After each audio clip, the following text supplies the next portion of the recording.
Buenos días a todos, muy buenos días a todos, que vayan llegando también, adelantado. Bueno, como hemos empezado a ver el tema de los impuestos y los incentivos en América Latina, en algunos países, en particular saben que estamos haciendo un estudio con CEPAL para analizar estos temas. Ya hemos integrado a Chile, a Colombia, a México, a Guatemala, República Dominicana, Ecuador, y ese estudio todavía no es público, pero bueno, estamos un poco dándole las últimas revisiones. Y esta es una gran oportunidad para intercambiar sobre el tema de México, que es un país muy importante en el tema de exportaciones de servicios, y hoy nos toca entonces hablar de eso. Con quien tenemos es a los colegas de TLC Asociados, donde el señor Octavio de la Torre es quien preside la empresa, y nos va a estar acompañando hoy día también los miembros del equipo, Jocelyn Villa y Margarita Carranza. Así que muchísimas gracias, Octavio, Jocelyn y Margarita, por vuestro tiempo acá. Y sin más, podemos ir empezando. Recuerden que esto es una sesión, una charla muy interactiva con los miembros. Generalmente hay muchas preguntas. Si las sabemos, ok. Si no las sabemos, no hay problema. ¿Sí? Muchísimas gracias, bienvenidos. Muchas gracias, Javier, de verdad. Y gracias a todos los que nos están escuchando. Vi que algunos abrieron las cámaras. Sería interesante verlos y saber de qué parte del continente son, ¿no? La verdad es que hemos tenido últimamente una interacción muy interesante, hasta con 25 países.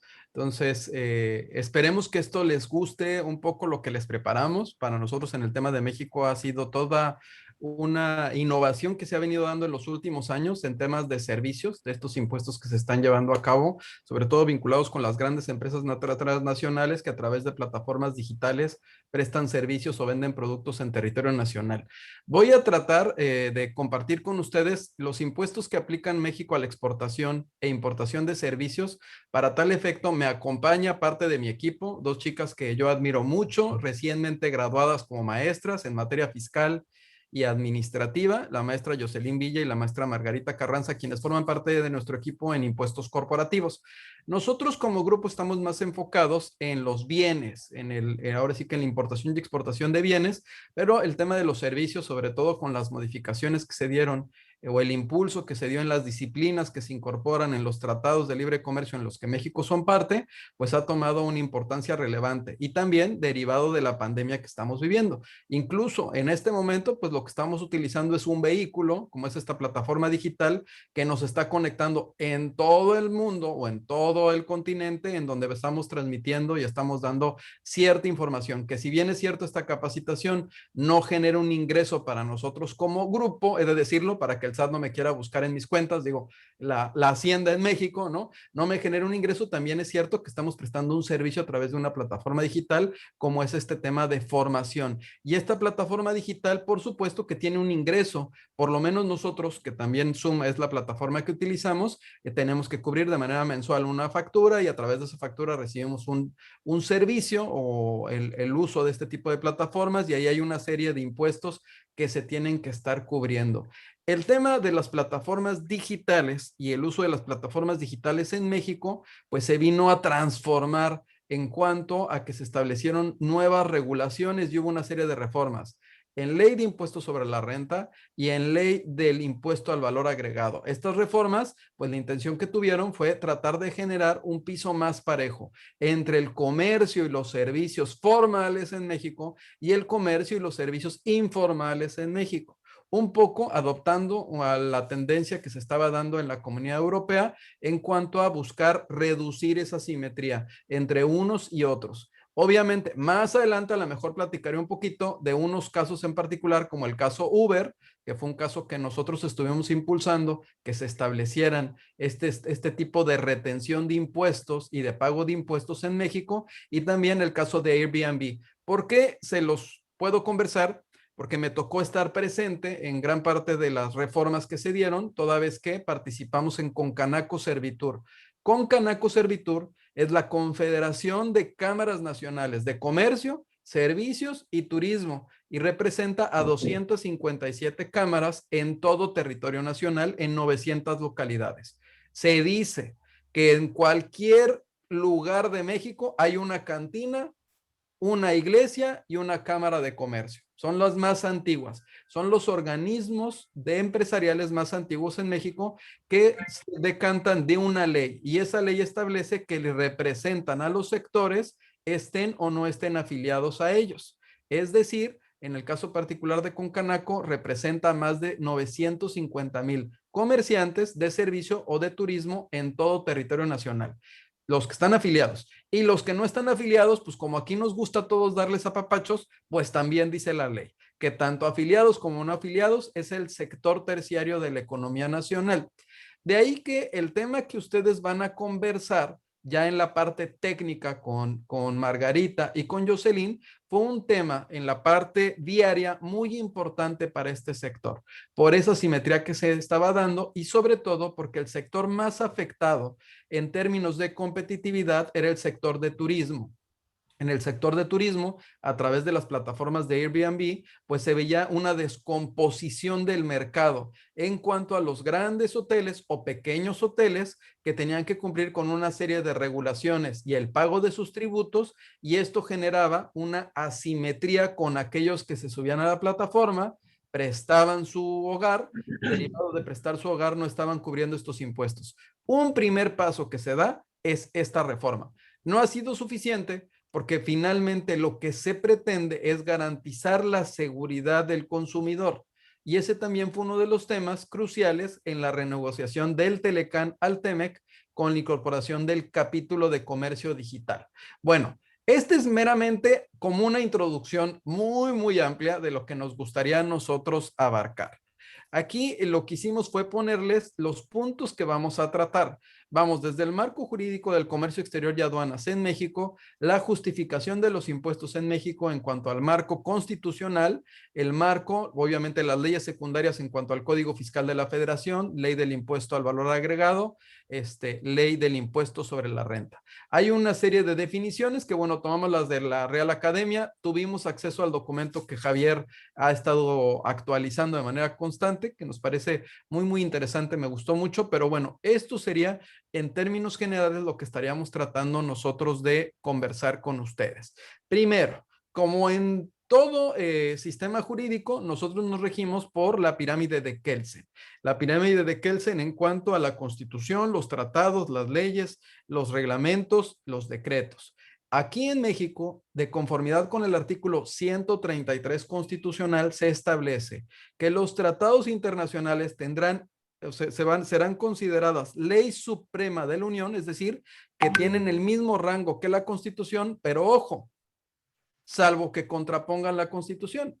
Es decir, si bien es cierto que si están armonizados con lo que establece la Constitución en México, tienen ese rango de ley suprema de la Unión. De otra manera, están por debajo de la Constitución. Entonces, en sí, esta pirámide de Kelsen que nosotros tenemos, se las voy a poner invertida. La voy a tropicalizar a México, Javier, a ver si no me regañan todos los compañeros que están aquí. Pues la acosté, la hice como si fuera la nave espacial de Star Trek. No sé si vean que es la nave que está volteada, ¿no? Bueno, esto son las avenidas. Para mí es cómo funciona el comercio exterior en una sola lámina y aduanas en México, ¿ok?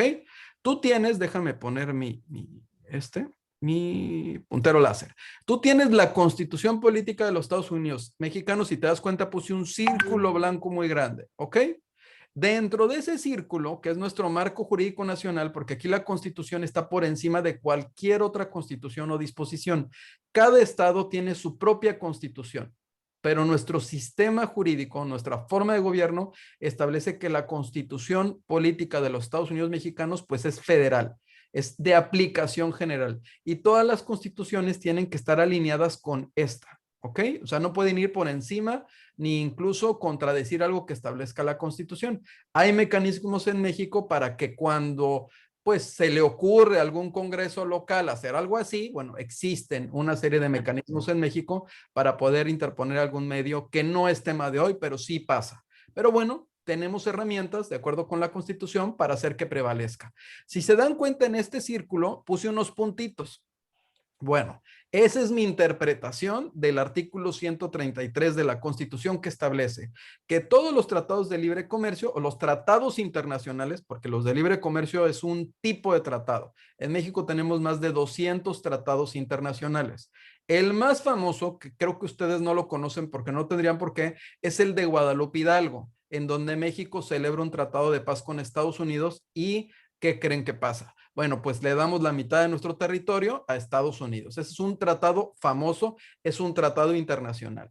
Para que sea considerado tratado internacional, Javier, en México, tiene que ser celebrado por el Poder Ejecutivo, aprobado por el Senado. Nosotros en el Poder Legislativo tenemos senadores y diputados. Nada más lo aprueba el Senado, porque el Senado representa a las entidades federativas y las entidades se van a ajustar a lo que establezca este tratado. De ahí la importancia que lo apruebe el Senado. Y posteriormente tiene que ser publicado en el Diario Oficial de la Federación para que cumpla con el principio de publicidad que debe de regir cualquier acto administrativo. Es decir, que todos los ciudadanos en México lo conozcamos y nos obliguemos a cumplir con él, ¿ok? Pero este artículo te establece la excepción de que siempre y cuando no contravenga la Constitución. Por eso, Constitución, los puntitos, TLCs. Están en el mismo rango, pero tienen esa distinción. Después, Javier, tenemos 3 avenidas, si se dan cuenta. La avenida que está arriba, que es la de operación, que es totalmente procesal, en donde no entran los servicios. En esa avenida está totalmente vinculada con los bienes tangibles, en donde tenemos los procedimientos aduaneros para la entrada y salida de mercancías, de bienes, y es donde tienes la ley aduanera. Exclusivamente la ley aduanera es una ley procesal que tiene multas. Ha habido una discusión muy importante en México a partir de que entró el gobierno actual de hacer una reforma a la ley aduanera e incluso establecer en la ley aduanera un apartado especial para los servicios. Pero la discusión se llevó a tal grado que yo creo que ustedes, que entiendo que están en Argentina, entiendo que también en Argentina hubo una discusión, incluso que llevó a la corte, bueno, eso me platicaron, no me consta, no, en cuanto a que los servicios no están reconocidos con un código Octavio, ahí gracias por preguntar. Vamos a hacerlo esto un poco más interactivo, en función siguiendo la metodología, como te decía. Está muy interesante el asunto de la estructura, de cómo funcionan las leyes en México. Nos gustaría un poco precisar, ya ir directamente al tema de servicios, ya que tenemos poco tiempo. Una de las cuestiones es, el tema de servicios específicamente, ¿está regulado? ¿Hay alguna definición específica de servicios en alguna de estas estructuras que tú planteas?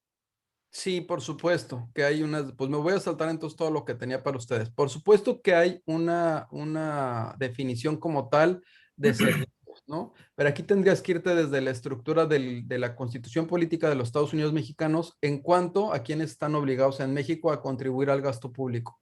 ¿Cómo se definen los impuestos, no? En su caso, si existen algún otro tipo de contribución que tenga que estarse cubriendo, es la clasificación de los impuestos en cuanto a las aportaciones de seguridad social, las contribuciones de mejoras y de derechos, ¿no? Y obviamente las definiciones que tenemos en el propio Código Fiscal de la Federación que hablan sobre esta pregunta que tú nos das, ¿no? Aquí, dentro de esta misma, si nosotros vamos siguiendo el caminito yo te quería llevar de tratados, con los No, no hay capítulos. problema, eso suele pasar, pero nosotros les rompemos la presentación a los speakers poniéndolos locos.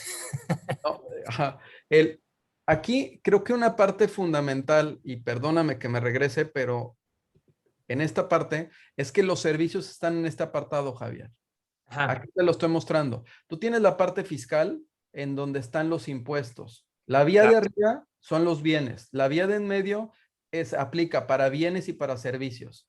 Okay. Específicamente, Código Fiscal de la Federación, reglas y reglamento, ahí puedes encontrar información vinculada con los servicios. La de en medio, TIGIE, es para bienes nada más. Son impuestos relacionados con bienes. Es una ley en particular, Impuesto General de Importación y Exportación, nada más son bienes. La de abajo son otras leyes que están vinculadas con bienes y con servicios. Las que nos interesan a nosotros son Código Fiscal de la Federación, el IVA y el impuesto sobre la renta o el impuesto sobre sociedades.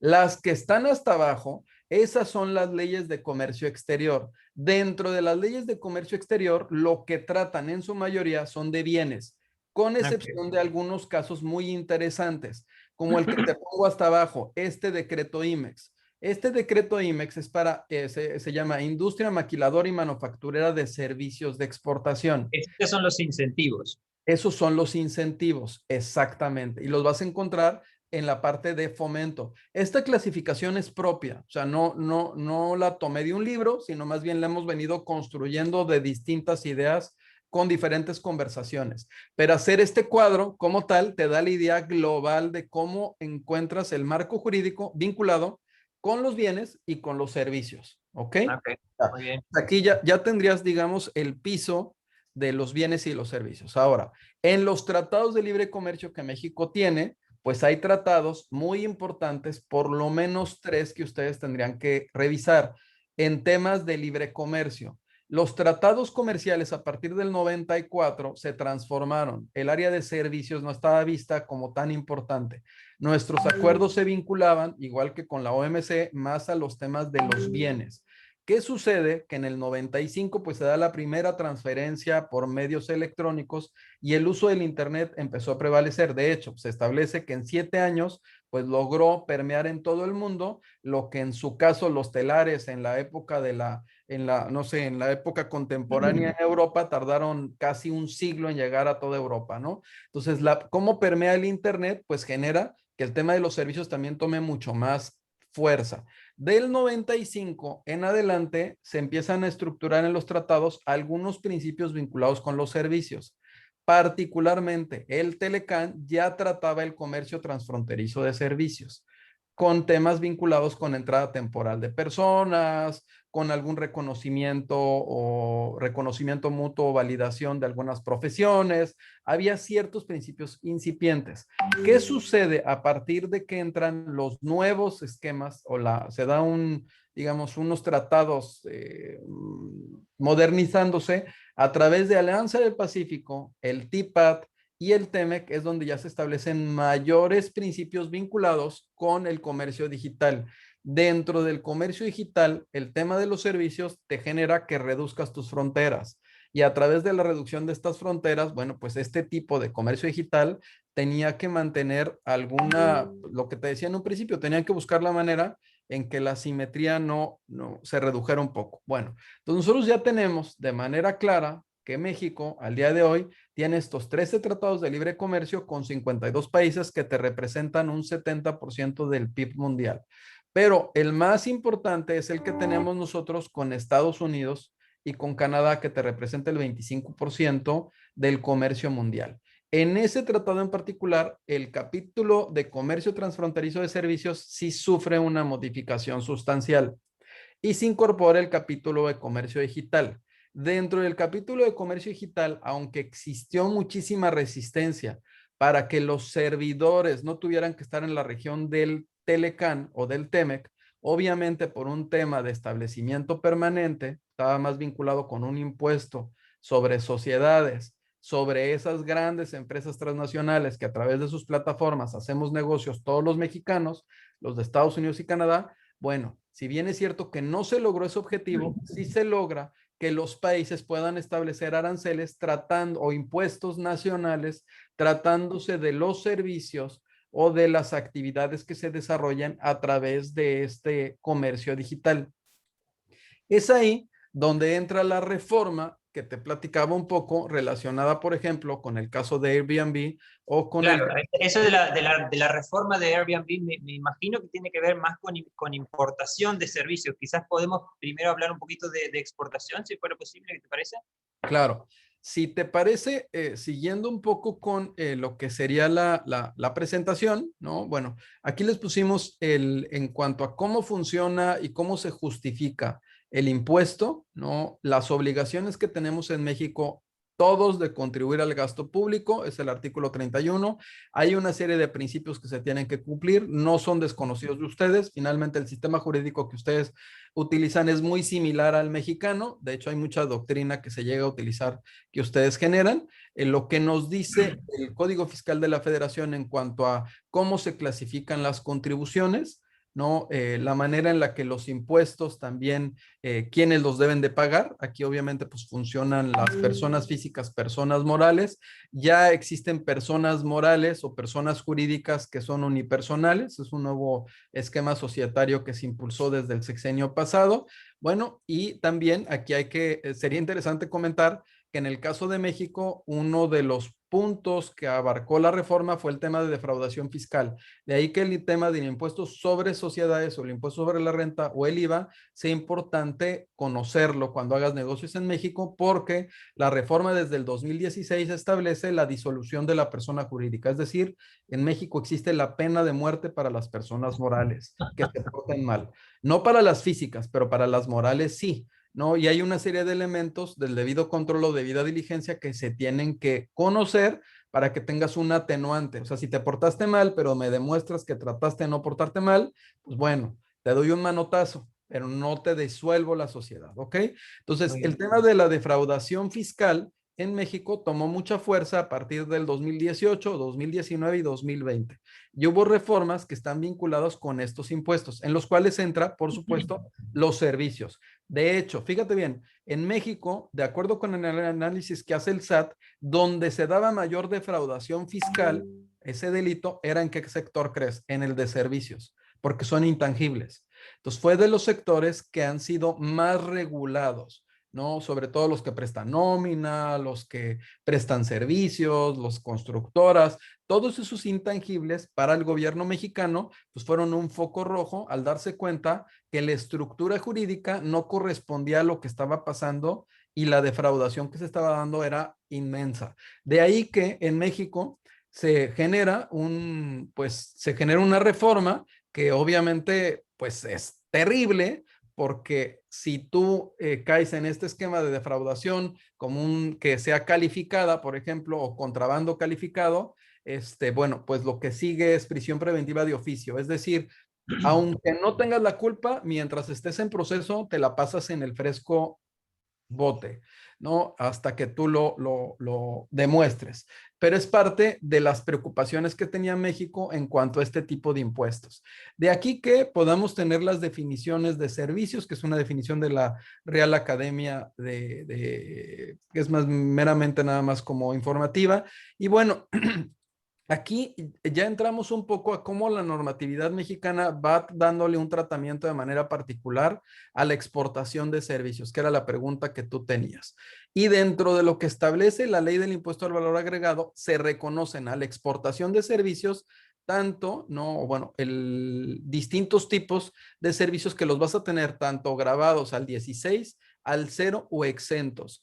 Aquí va a ser muy importante lo que nos va a comentar Margarita y Jocelyn en cuanto por qué ubicarlos de esta manera, los que están al 16, los que están al 0 o los que se encuentran exentos. Incluso hay otros que, bueno, hay un decreto de estímulos fiscales que tú también tienes una disminución del 16 al 8%, pero es un decreto adicional que no tratamos aquí. Es un decreto que nada más se está aplicando en 43 municipios de la zona fronteriza norte en territorio nacional y es nada más para un padrón específico de personas que lograron registrarse. Aquí la diferencia entre que estén grabados al 16, al 0 o exentos tiene que ver también con las deducciones que tú tienes y con la posibilidad de solicitar una devolución de ese impuesto que hubieras cubierto o que estés en proceso de cubrir o que tuvieran generado en una operación que realizaras, tanto a la importación como a la exportación, ¿ok? Y en el caso de la ley del impuesto al valor agregado, se regula la importación de los servicios, ¿ok? Ahora, en México, cualquier ingreso que tú tengas, el que sea, como sea, que incremente tu patrimonio, ¿no? Ya seas persona física o persona moral, va a estar sujeto o va a estar regulado por la ley del impuesto sobre la renta. En México, Javier, casi el 60% de la economía es informal. al día de hoy. Es uno de los temas que tenemos que son terribles. Si quieres te paso las estadísticas para que lo veas. O sea, es terrible lo que está pasando en México y viene creciendo este tema de informalidad. ¿Qué medidas se está tomando? Por ejemplo, que tiene que ver con el impuesto sobre la renta. Todos los depósitos en efectivo que se realicen por cantidades superiores a 15,000 pesos o que acumulen 15,000 pesos o que sean inferiores a 15,000 pesos, es decir, todos, los tiene que avisar el banco al SAT y tiene que reportar tu RFC y tus datos. ¿Ok? Esta medida, obviamente, pues está más vinculada a un tema que va a estar relacionado con una cuestión de fiscalización y de seguridad nacional por el manejo de efectivo a través del sistema bancario. Esa es una disposición que ya está vigente y que muchos mexicanos no la saben y que siguen así llevando a cabo depósitos en efectivo en sus cuentas, pero no los reportan ante el gobierno para efectos de ingresos que incrementan su patrimonio. Eso se establece que es una incongruencia fiscal. La incongruencia fiscal en México te lleva a que posiblemente, dependiendo del umbral que rebases, puedas caer en un delito, ya sea en una defraudación o en una defraudación fiscal que te lleve a este esquema que te decía de prisión preventiva de oficio. En México hay un... Seguramente entonces México va a estar como la segunda nación de América Latina en impulsar las criptomonedas. Pues ayer hicieron la declaración de que ya se iban a impulsar y ayer mismo la Secretaría de Hacienda y Crédito Público, el banco, lo estaba escuchando ahorita en las noticias, dijeron que no, que aún no. Hubo una reforma que fue la ley FinTech. La ley FinTech Sí, muy tenía buena como eso. cierta intención de regular ese segmento. La realidad es que no alcanzó para regularlo, ¿no? En México pues, realmente ese segmento no está tan avanzado. Ahora, en la ley del impuesto al valor agregado, el artículo primero ya te establece quiénes están obligados al pago de este impuesto y te reafirma personas físicas y morales que en territorio nacional y en la fracción segunda y cuarto te hablan presten servicios independientes o importen bienes o servicios, ¿correcto?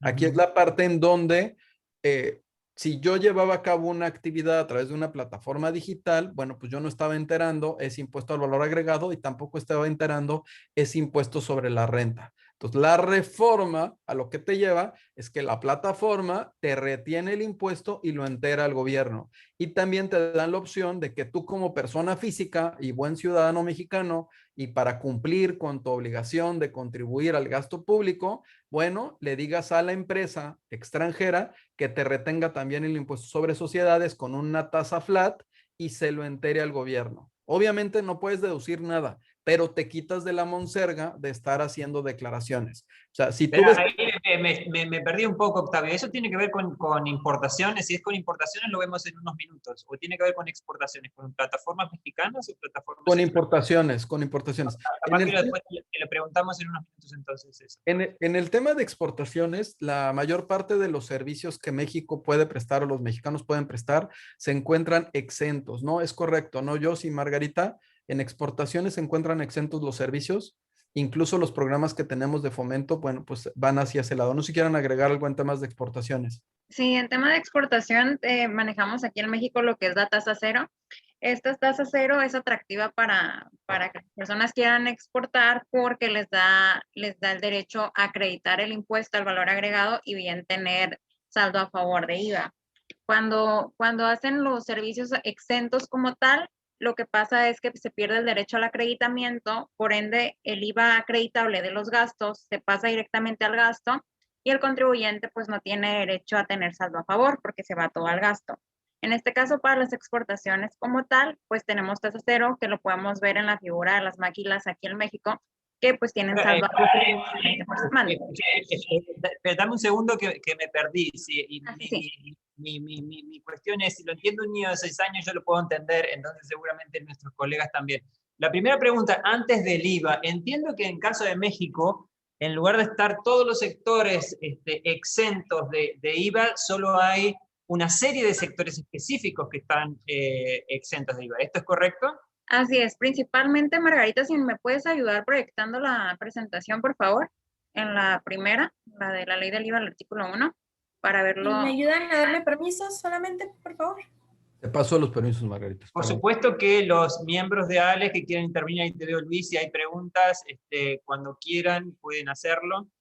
Estamos en este momento, después de una introducción que ha hecho Octavio, empezando específicamente en temas de cómo vamos a entender exportación de servicios en México, y por lo que entiendo, en México entonces hay unos sectores específicos y taxativos que se consideran de exportación.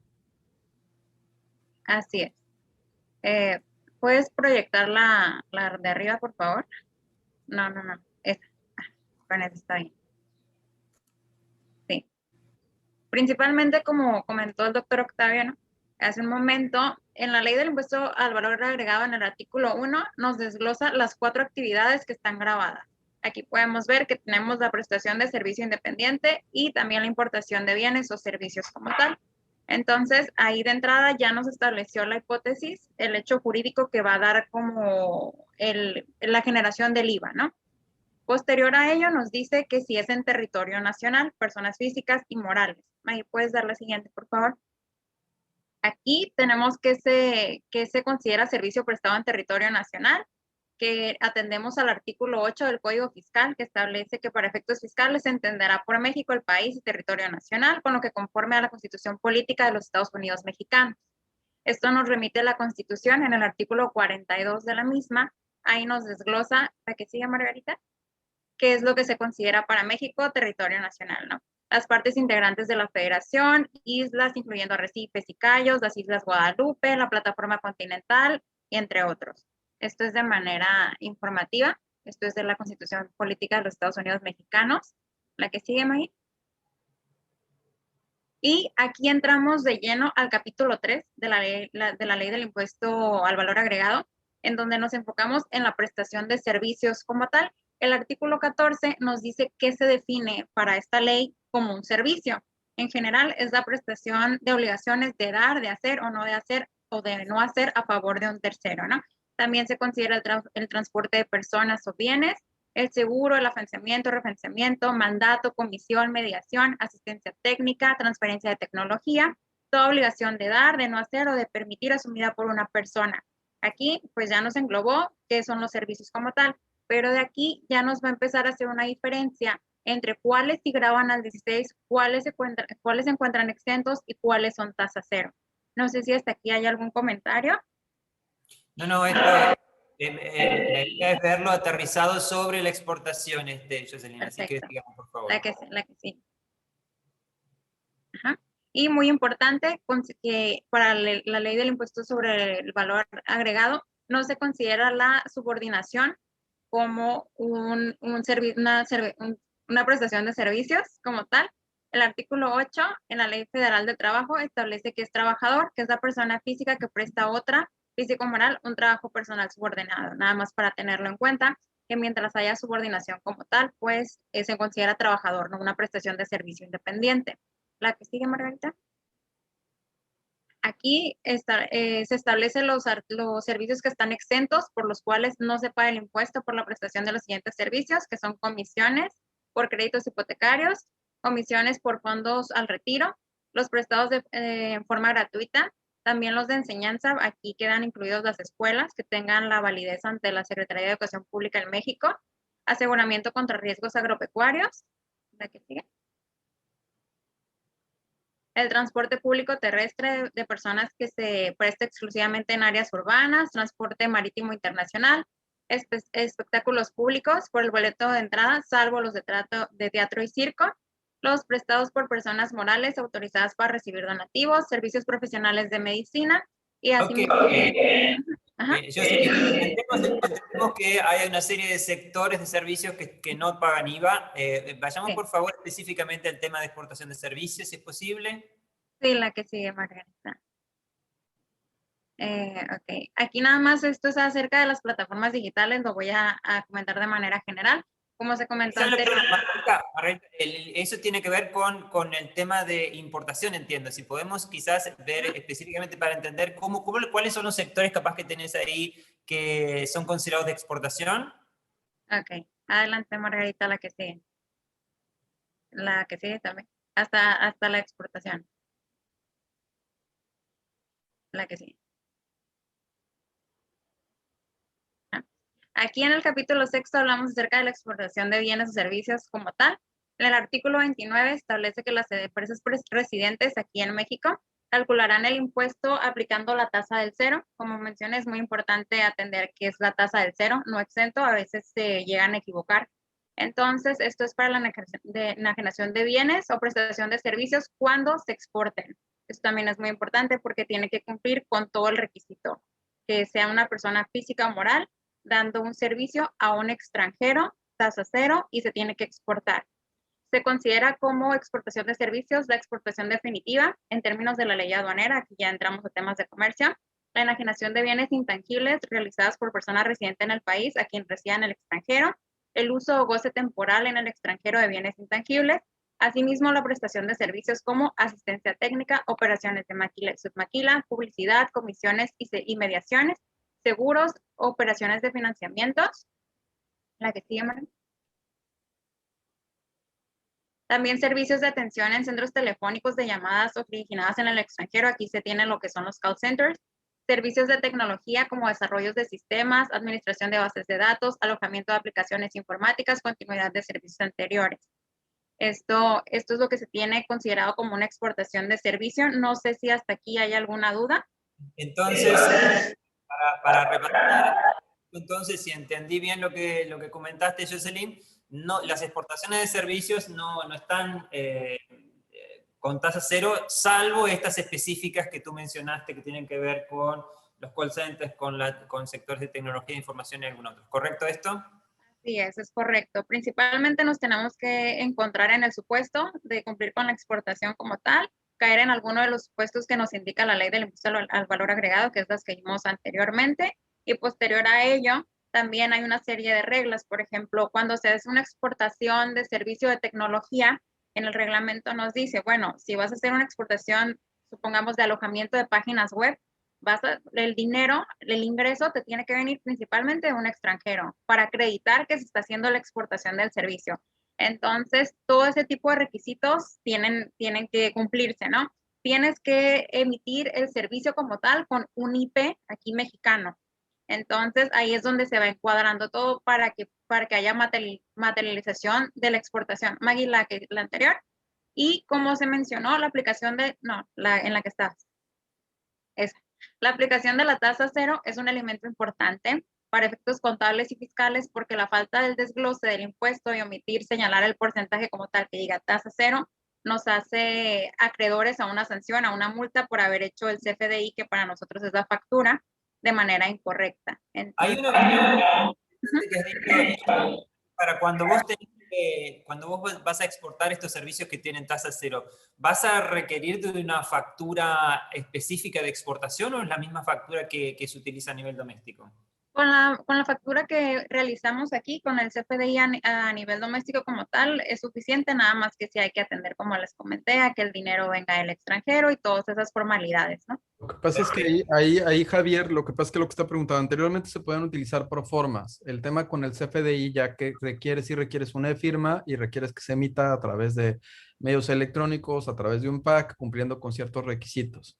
Entonces ya es el CFDI ya te describe el servicio que se está prestando y establece incluso quién es el emisor, el receptor, y es una información que se transmite al SAT. Antes, hace 4 años o más, pues realmente todo era mucho más incipiente porque la facturación electrónica no tenía tanta fuerza. De hecho, ahora son estos comprobantes discales, son comprobantes digitales. Ahora los que se están enviando. ¿Cómo se llama? ¿Ese FDI qué significa? CFDI es el comprobante fiscal digital. ¿Okay? Es la por facturación internet. por internet, correcto. Ok. Y una cosa, entonces, entendemos entonces que para los efectos de exportación tiene entonces tasa cero, siempre y cuando están en alguno de estos sectores indicados. Y una cosa que empezaste a hablar hace un ratito sobre el tema de la devolución del IVA. Si una persona, si una empresa que entonces realiza este tipo de exportaciones en estos sectores que tiene esa tasa cero, ¿puede recuperar el IVA compras? ¿Qué sucede con esto? Así es. El que nosotros podamos emitir facturas a la tasa del cero nos permite que estemos acreditando el IVA como tal. Entonces, todos los gastos que tenga la persona física o moral con IVA, vuelve un IVA a favor. Al momento de declarar, pues ya sabemos que es el método de sustracción, el IVA trasladado menos tu IVA acreditable te da el IVA por pagar o el IVA a favor como tal. En este caso, pues sería nuestro IVA trasladado 0 menos tu IVA acreditable, no sé, supongamos que fueron 100, entonces te da un 100 de saldo a favor. Entonces ya se hace el mecanismo de devoluciones en el SAT, se hace una gestión administrativa y se le devuelve al contribuyente. Y eso funciona. Eso por algunos países nos dicen, no sé, en el caso de México, pero en algunos países nos dicen las empresas que hay como dificultades para recoger ese dinero. En el caso de México, ¿funciona? ¿Tenés idea? En el caso de México sí funciona, nada más que hay que atender a toda la formalidad para gestionar el trámite, sí te ponen ciertos requisitos para que esto funcione y sobre todo tener la materialidad de que se llevó a cabo la exportación del servicio como tal, que era lo que te comentaba, que tengas la justificación de que el ingreso vino de una fuente extranjera, que se prestó desde aquí y demás. Entonces, si se hacen las cosas bien desde la materialidad, no hay problema para que te devuelvan. Ya se vuelve tedioso cuando hiciste las cosas mal administrativamente hablando, ¿no? Correcto. Y hay una pregunta que a veces, por ejemplo, que creo que estaba Joaquín Piña acá, en este caso de Chile, que nos planteó hace en algunas charlas. ¿Qué pasa cuando tenés algunos servicios exentos, que por ejemplo la salud que vos mencionabas, que si es exenta y se exporta, no recuerdo si salud está dentro de los sectores que es posible exportar, pero asumamos que sí está, que no recuerdo. Pero al ser un servicio exento, ¿es posible recuperar el IVA compras también o no? Para nosotros, de entrada en la ley del impuesto al valor agregado nos los define como exento, entonces aunque se exporte ya estamos hablando de un servicio que para el artículo 2 ya no grave. Ya, No, pero entonces, al IVA compras, ¿qué pasa con el IVA compras? ¿Se puede recuperar? un servicio de medicina como tal, exportado. Un servicio exento, por ejemplo, dijiste medicina es un servicio exento, ¿correcto? Entonces, Ese no entra, el exento se nos va directo al gasto. Ah, ok. Ajá, todo lo que sea exento como tal, se nos va directo al gasto. Entonces, ahí ya no entraría. Esa era la parte importante en cuanto a definir exentos y a tasa cero. Era lo que te comentaba al principio, Javier. Sí, por eso. Esa es una de las cosas que en general pasa, que en algunos países, cuando está exento, no se puede recoger el IVA compras, que es un problema en muchos países. Que en este caso, por lo que vemos, también pasa. Aplica en México. Ok, buenísimo. Gracias. Aquí ya le cedo la palabra a Margarita para que continúe con la importación. Hola. Bueno, hablando un poco sobre lo que es la importación de bienes y servicios, la ley del IVA, en su artículo 4, nos define qué es lo que cuenta como importaciones, ¿no? La cual nos dice que es la introducción de bienes intangibles, son los que son enajenados por personas no residentes aquí en el país, bien que es el uso o goce temporal en territorio nacional de bienes tangibles proporcionados por los no residentes aquí en el país, igual el uso o el goce temporal en territorio nacional de bienes tangibles cuyo entrega material se haya efectuado allá en el extranjero, ¿no? También el aprovechamiento en territorio nacional de los servicios cuando se presten por no residentes aquí en el país, ¿no? Que solamente se presta el servicio de allá para acá. Ok, se dice que no se pagará el IVA cuando los bienes sean donados, cuando sean obras de arte por su calidad y valor cultural, el oro siempre y cuando sea el material sea en su 80%, ¿no? Ok. ¿Y cuando hay importación? Pues la importación es cuando ya se formó el pedimento, cuando el material ya fue entregado en territorio nacional. En caso de la importación temporal, como se tiene aquí en México con las maquilas, es cuando el bien ya se queda aquí, no es retornado. Cuando cuando se trata de servicios, es cuando la contraprestación ya fue efectivamente pagada, ¿no? Cuando ya se pactó también si se va a pagar a periodos, cuando ya se pactó en cuántos periodos y se dio pues el primer pago, ¿no? El caso de aprovechamiento en territorio nacional de servicios prestados por residentes en el país en el momento en que se paga efectivamente la contraprestación, cuando ya fue totalmente pagada. En el artículo 27, igual todos estamos hablando sobre la ley del IVA. Cuando se trata de importación de bienes tangibles, se considera el valor que se utilizó para fines del impuesto al valor agregado, ¿no? El total, perdón, de la importación. Adicionado con el monto de este último, los demás contribuciones y aprovechamientos que se tengan que pagar por motivo de la importación. Pero bien, esto está hablando si es de un bien tangible, ¿no? Un servicio es un bien intangible. Es el valor que se toma, el IVA va a tomarse del importe total de la base que fue cobrado, de la contraprestación que fue pactada, que va a ser cobrada. Esa va a ser la base para definir lo que es el IVA. Ahora, el artículo 28 de la ley del IVA nos dice que solamente se establece el pago del IVA cuando se trata de importaciones de bienes tangibles, o sea, bienes pues, que se tocan, ¿no? No menciona para nada los bienes intangibles. Un servicio es un bien intangible. Entonces, no tenemos como tal la regulación para un bien intangible, como en la ley aduanera y en la ley del IVA lo deja muy específico que es para bienes tangibles. Es por el cual el pago del impuesto. Entonces, por eso aquí es donde viene de, sí se paga un impuesto, se paga el IVA aquí en México, pero se le llama IVA virtual.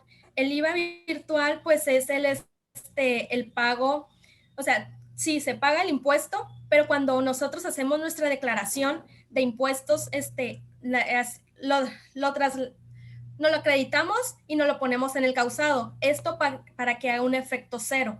Entonces, lo que yo pago cuando declare mis impuestos, me lo voy a restar para así pagar cero, ¿no? Para que me dé el efecto cero y no se pague. Margarita, vamos a integrar, a ver si entiendo. O sea, cuando vos importás un servicio, ¿se paga o no se paga IVA? Es lo que no entendí. ¿Sí se paga? Relativamente se tendría que pagar, se tiene que pagar, ok, se paga, pero cuando nosotros hacemos nuestra declaración, acreditar, para que dé un efecto cero, o sea, y nos regresen como quien dice ese impuesto. ¿Me explico? No, no mucho. Pero en todos los casos, cuando se importa un servicio, entonces hay que pagar IVA. Esa es la pregunta. En todos los tipos de servicios hay que pagar IVA cuando se... Dice, como tal no hay un pedimento. Sí, como tal aquí no va a haber un pedimento. Entonces lo que vamos a hacer va a ser informarlo. Es un IVA virtual.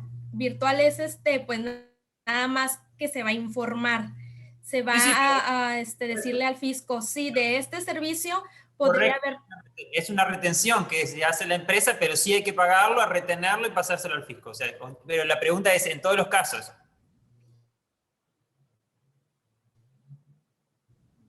¿Estás por ahí, Margarita? Es que se le cortó un poco, no es que está fallando tu internet, Margarita. Está fallando el internet de Margarita, Jos. El internet de Margarita está fallando, entonces está cortando. Ok. Lo que entendimos entonces, Margarita, es que la pregunta era si en todos los casos, en todas las actividades de servicio, cuando alguien está importando un servicio en México, tiene que retener el IVA, que entiendo que es virtual, y lo que hace es trasladárselo al fisco. ¿Correcto eso? La pregunta es si para todos los sectores y actividades que se consumen en el exterior. La respuesta que te da Margarita es que en México no hay un pedimento de importación de servicios. Los servicios no existe ningún mecanismo en la ley que te establezca una importación de servicios como si fueran bienes. Entonces, lo que te dice que el efecto que se le da es que finalmente se declara, pero el efecto es nulo porque es meramente virtual. Es como si fuera informativo. ¿Es correcto, Jos? Sí, sí es correcto. A donde ya entra cuando ya se hace una diferencia, ya es con lo de las plataformas digitales que entró a partir del 1 de junio del 2020, que ya tiene que la persona moral, el residente en el extranjero, tiene que cumplir con una serie de requisitos para que no se considere importación. Si no atienden a esos requisitos, ya se entiende como que se está haciendo una importación y hay que pagar los impuestos de importación como tal. Pero sí es correcto lo que de pedimento, ¿qué significa pedimento? ¿Qué significa qué? Pedimento que dijiste, Margarita creo que mencionó varias veces, tú lo mencionas también. ¿Pedimento a qué te refieres con eso? Impedimento es un formato autorizado por el SAT de acuerdo con la ley aduanera en el cual tú declaras qué mercancías van a entrar o qué mercancías van a salir, determinas los impuestos, las regulaciones y restricciones no arancelarias. Es la única forma a través de la cual puedes introducir un bien a territorio nacional. Para los servicios no existen impedimentos. Por eso arrancaba al principio, que no me dejaste terminar, con el tema aduanero y trataba de distinguir que en materia aduanera, para importación y exportación, no existe como tal una declaración como existe para bienes. Y te conversaba respecto a que se pretendió hacer una reforma, que tampoco me dejaste terminar, en donde hablábamos del tema de los servicios que no se incorporan dentro de la ley. Entonces aquí lo que te quieren ellas decir es que no existe esa declaración como tal. El efecto del IVA en este tipo de operaciones es nulo y por eso se habla que es virtual. Y donde querían llegar a ellas, que fue la reforma muy importante en México, fue la parte de la reforma en cuanto a las plataformas digitales, en las cuales nosotros incluso estamos estableciendo o impulsando una redefinición desde establecimiento permanente a un establecimiento permanente virtual. En principio, lo que se logra en la reforma es que las plataformas digitales te retengan los pagos de impuestos que prestaste a través de la plataforma que es extranjera en territorio mexicano. Y esa retención te dicen, Javier, no me importa, a tú lo prestaste en México, o lo pagas tú o lo pago por ti.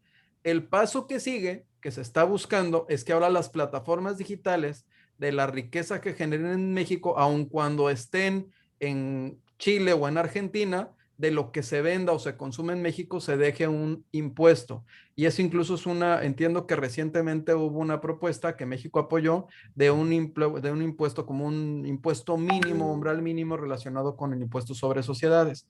Entonces, ahí está, en esa discusión nos encontramos ahorita.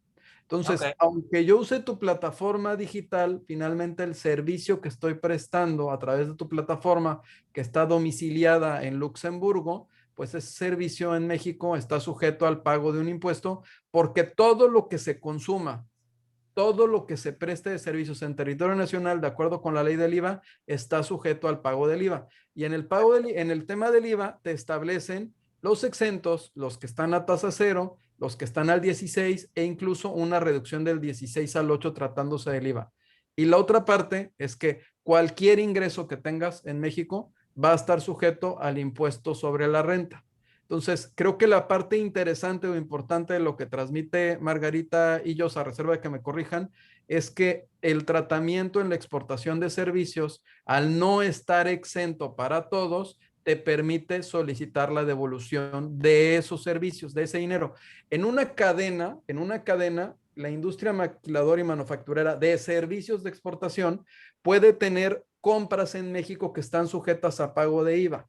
Y al momento de exportar ese bien, fíjate, el momento de exportar el bien, por el tratamiento que tiene en México de la exportación, tanto de bienes como de servicios, al estar bajo este esquema, le permiten hacer la solicitud de la devolución de los impuestos que hubieran cubierto en México, que era lo que decías de esa cadena de suministro.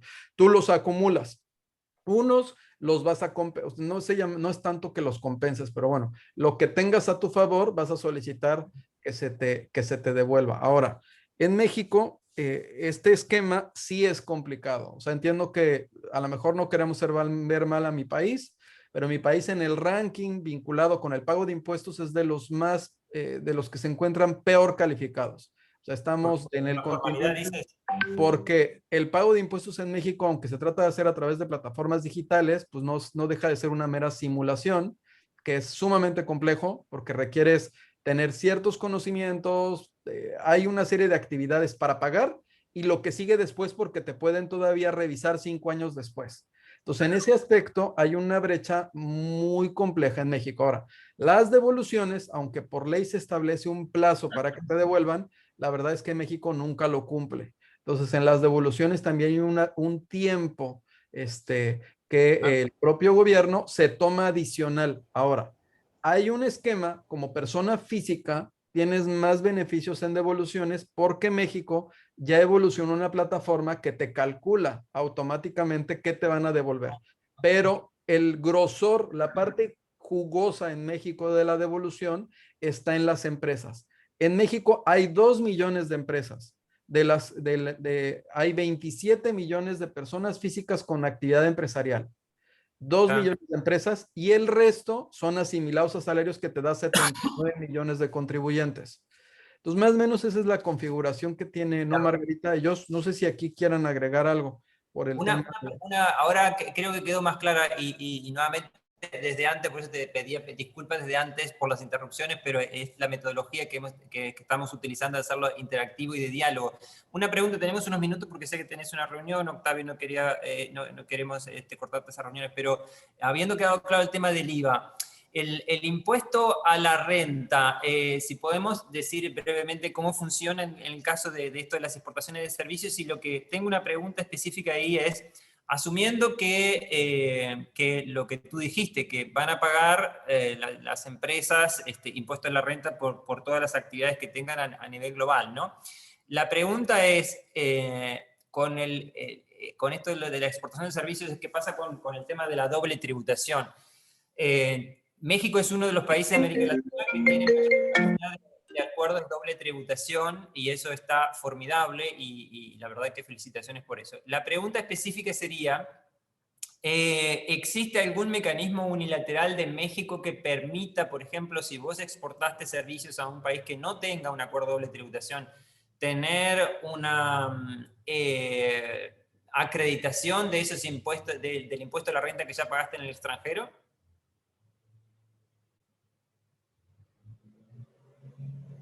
¿Me ayuda?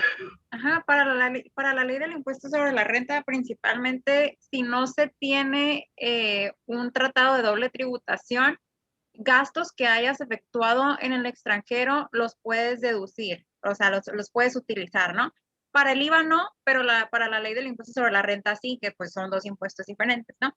Entonces, lo que sí hay que atender es que las facturas o invoice, como comúnmente se conocen las del extranjero, cumplan con una serie de requisitos que nosotros tenemos en reglas del SAT para poder deducir esos gastos. Si atendemos a lo que tiene la regla y el invoice trae toda la información como viene en la regla o la mayor información posible, porque sabemos que hay ocasiones donde no se puede atender al 100%, se puede utilizar y se puede deducir este gasto. Para el impuesto sobre la renta, para IVA pues no se pudiera utilizar, ¿no? Pero tan siquiera nos ayuda para el impuesto sobre la renta. No sé si tengan algún comentario adicional respecto a esta. Buenísimo. Y pues Margarita, no sé si quieras esta última lámina. Sí, pues en base a esos requisitos, igual también tiene que ser pues una operación. Adicionando, decía que pues, ¿no? Para la empresa, para poderlo deducir. Aquí, como general, habíamos puesto que pues, la ley del impuesto sobre la renta, pues lo que abarca es todos los ingresos, ¿no? Están obligados al pago de este impuesto, todo lo que todos los residentes mexicanos y residentes en el extranjero que tengan pues riqueza, ¿no? Que tengan ay, se me fue la palabra, pues un incremento en su patrimonio y es lo cual va a gravar la ley del impuesto sobre la renta. En sí, Okay. pues es lo que graba. Y para las personas morales, para personas morales se calcula el impuesto sobre la renta aplicando la tasa del 30% directo sobre un coeficiente que ya traen de utilidad de años anteriores, y las personas físicas utilizamos una tarifa. Esta tarifa lo que busca es que el impuesto sea equitativo y proporcional de acuerdo a la capacidad contributiva del contribuyente. Entonces, máximo andamos en las personas físicas en un 35%. Entonces, esa es la diferencia, ¿no? Y las personas morales, 30% directo sobre el coeficiente que traigan del año anterior. Bien, y ya como queda un minuto, capaz que podemos resumir ahí. El tema de los incentivos, ¿hay algún incentivo específico que tenga México en esto de exportar servicios? Principalmente, ahora sí que todo lo que tiene que ver con los decretos IMEX de las industrias maquiladoras. En la frontera realmente tenemos mucha industria maquiladora, que aquí está el doctor Octavio que nos va a hablar acerca de ello. pero este tipo de programas lo que buscan es fomentar la exportación, generar empleos aquí en México y que el contribuyente como tal tenga derecho también a lo que es la acreditación al saldo a favor. Sí, estos decretos de la industria maquiladora y manufactura de servicios de exportación están vinculados con la ley del impuesto sobre la renta. Tienen un tratamiento especial las empresas que logran obtener esta autorización e incluso para efectos de IVA, si logran una certificación, también tienen beneficios adicionales. No nada más es un decreto para transformación de bienes, sino también es para servicios. Los servicios, pues se tienen identificados algunos, generalmente están vinculados con almacenaje, distribución, ¿no? Empaque, que no modifican la característica del bien. En la frontera norte, este esquema ha funcionado mucho para el e-commerce, sobre todo por el umbral que tiene de $800 a Estados Unidos. Entonces, creció muchísimo el sector de servicios porque no transforman nada. Entonces, creció mucho ese sector de servicios porque pusieron grandes bodegas en la frontera norte en donde llegan los productos desde cualquier parte del mundo sin pagar impuestos. Ahí mismo se separan, se guardan, lo pides por e-commerce, lo cruzan en la frontera con una declaración porque está bajo $800, un camión lleno de productos de $800 y lo entregan. Ese es un servicio. Entonces, ese servicio a través de este tipo de programas ha venido a crecer de manera muy, muy interesante, ¿no? Ese es el programa ideal para servicios de exportación. Ahora, ese esquema sí requiere cumplir con ciertos requisitos, no son más de creo que 6,000 empresas en México que están bajo este programa. No es un programa nuevo, tiene muchísimos años, por lo menos 40. ¿Mande? IMEX es que se llama. El IMEX, se llama IMEX, y hay algunos otros programas que puedes llegar a utilizar, ¿no? Pero en sí, ese es el más importante y lo aprovechan generalmente empresas extranjeras o en su caso los proveedores de esas empresas extranjeras que no tributan en México porque no, bueno, sí tributan, pero no tienen establecimiento permanente y tributan bajo algún otro mecanismo diverso que establece la ley del impuesto sobre la renta, porque sus bienes no son de consumo nacional. Okay. ¿Y hay alguna especie, por ejemplo, de zonas francas especializadas en servicios o, por ejemplo, hay algún tipo de estímulos de exoneraciones de impuesto a la renta, por ejemplo, para algún sector, por ejemplo, software o call centers o lo que sea, ¿no? Existen los recintos fiscalizados estratégicos, que no son muchos. En México hay 7 regímenes aduaneros, ¿ok? En donde puedes meter servicios, está en el de importación temporal, es un régimen aduanero, pero es para mercancías que no se van a consumir en territorio nacional, que son para el extranjero, es uno. Ese tiene la modalidad IMEX que te permite como extranjero pagar un impuesto sobre sociedades diferenciado a todos los demás mexicanos. Tu forma de calcular es otra, el impuesto. Pagas menos porque tu propósito en México es crear productos de exportación, no para que se queden en México. Los recintos fiscalizados estratégicos es otro régimen aduanero que te permite también gozar de un beneficio de no pago de ese impuesto hasta que el bien se vende en México. Entonces, digamos, es como una zona franca, pero si vendes en México, como te pusimos al principio, aquí pagas porque pagas o IVA o impuestos sobre la renta, o no pagas porque está en tasa cero, pero sí pagas, o sea, de una u otra manera no lo estás cubriendo, pero sí estás obligado a declararlo porque no es exento, ¿ok? Entonces, esos dos son los regímenes aduaneros que yo identificaría que estuvieran vinculados con algún beneficio para efectos de servicios, pero estos regímenes aduaneros de importación de servicios, en su caso, pues están más vinculados con temas de exportación. Si se quedan en México, terminas pagando. De hecho, la reforma esta de las plataformas digitales que hablamos mucho, pues es eso, ¿no? O sea, finalmente, antes no pagabas impuesto por prestar servicios a través de plataformas digitales. ¿Ok? Entonces, la propia ley establecía que tenías que hacerlo, pero no había manera de que te obligaran a hacerlo. Bien sencillo, Javier, dijeron, ¿quieres tener tu plataforma en México? Sí, sí quiero. Perfecto. Te registras tú, lo retienes tú y lo pagas tú. Entonces trasladaron esa obligación de recaudar a terceros que incluso no son mexicanos. ¿Qué pasaron con las plataformas? Primero dijeron que no, les gustaba, pero pues no fue que les gustara. Nomás si quieren hacer negocios, pues no les queda de otra, porque ahí requieren tener un padrón. O sea, hay unos trámites para que te registres. Por favor, una pregunta rápida. PayPal e Stripe, plataformas de pagamento, ¿son estas también plataformas digitales o solamente plataformas como Airbnb Todas las o Uber? plataformas, todas. Incluso PayPal. Todas. La reforma es genérica. Incluso las comisiones que se generen a través de esas plataformas, si son ventas en México, las tienes que enterar. ¿Qué ha pasado, Lisandro?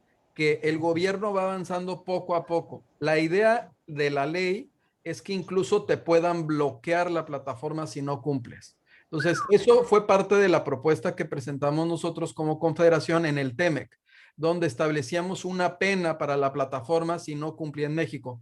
Porque si no estamos en contra de ese sector, al contrario, lo que queremos es que en México todos paguemos impuestos por igual y se requiere de que la plataforma invierta en esa parte. Es un punto. Y el otro era garantizar la seguridad de los usuarios.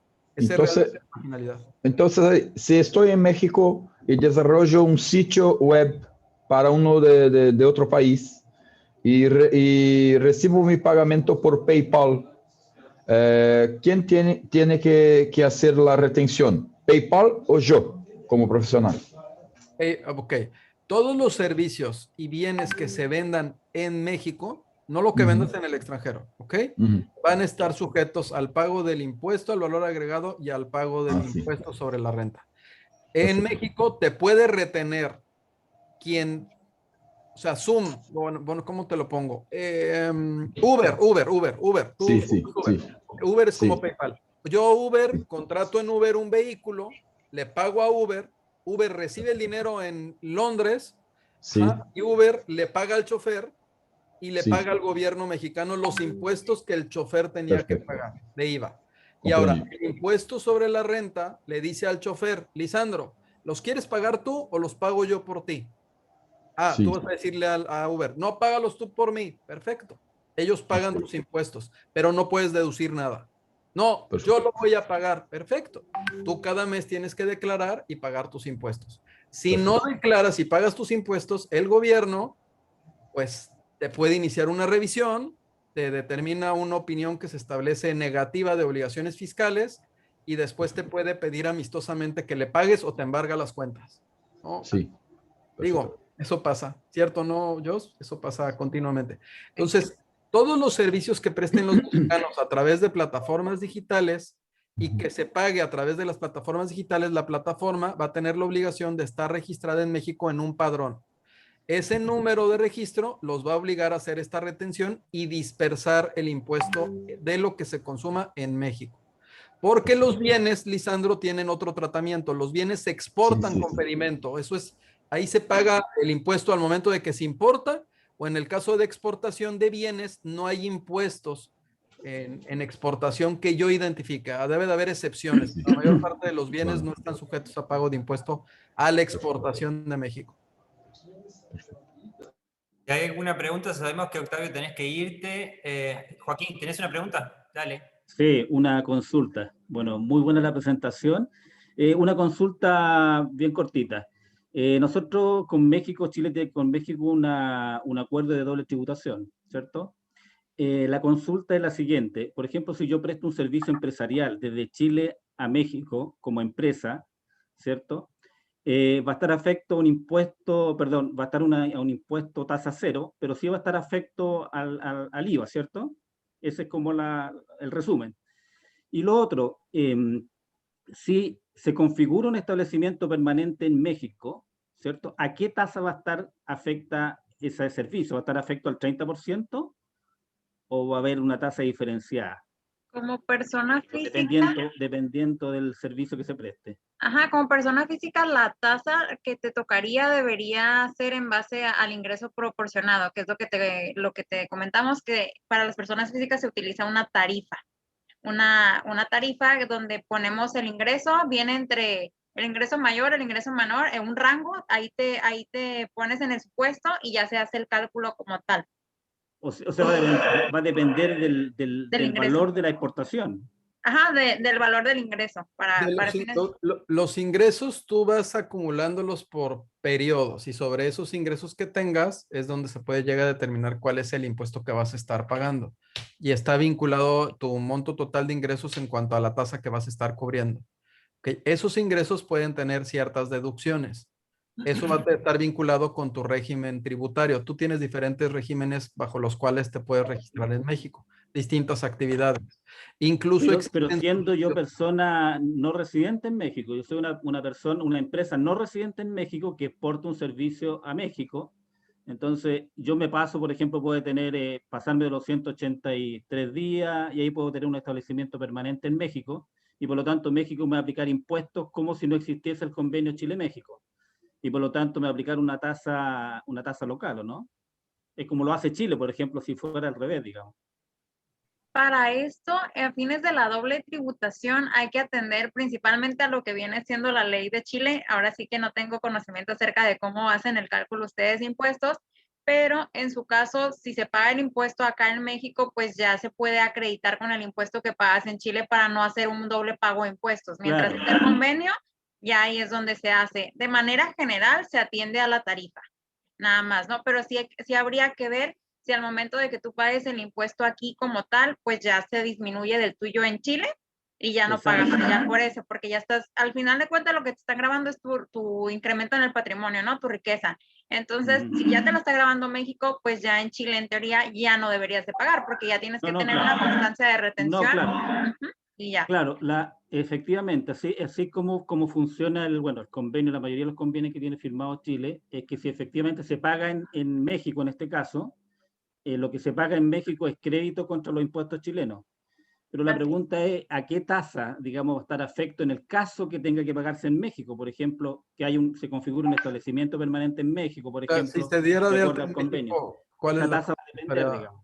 La tasa general que estaría pagando yo? Es la que La máxima que le puede aplicar cuando tenga ingresos de millones es del te va a espantar. 35%. Te va a Ajá, el 35% sobre el ingreso. 35. Ajá, Ok. pero como le comento, si a lo mejor ganó, no sé, 10,000 pesos mexicanos, no va a ser el 35%, es una tarifa progresiva que te va situando de acuerdo al ingreso que tengas. Okay. Ajá. Sí, o sea, es de acuerdo conforme vas ganando, te vas situando. Les puse la presentación en el chat y la pueden descargar. ¿Okay? Bueno, ahí justo están preguntando por eso mismo. Y de todas maneras te la mando por WhatsApp. Ahora, nosotros estamos más enfocados a bienes, ¿no? La parte de servicios más nos metimos al tema de las plataformas digitales, pero pues en sí, en términos generales, espero que les haya servido la presentación. Obviamente que sí, y nuevamente yo te había dicho, Octavio, que esto era dinámico, que habían interrupciones, que habían preguntas, nuevamente disculpas por eso, pero es parte de la metodología hacerlo dinámico, así que muchísimas gracias, perdón si te sentiste incomodado con las preguntas. No es solamente con ustedes, Octavio, también pasé por eso acá en Brasil cuando presentamos, es normal, Javier necesita que nos va indicando el camino para que enfoquemos en el servicio. Exacto. No, gracias. No se preocupe. Es uno de los speakers que se ha sumado a cada una de las horas. También aquí. Gracias, Javier. No, fue como examen profesional con sinodales y todos de doctorado, pero pues, bueno, esperemos haber pasado. Gracias por invitarme y si me siguen invitando, con todo gusto vengo a escuchar, está muy interesante y los felicito a todos, de verdad. Gracias, Javier, por invitarnos. Gracias, Margarita, Jocelyn, excelente. Estamos viendo, hasta la próxima, chicos. Adiós. Gracias. Felicitaciones, un abrazo. Muy bueno. Gracias. Chao. Éxitos.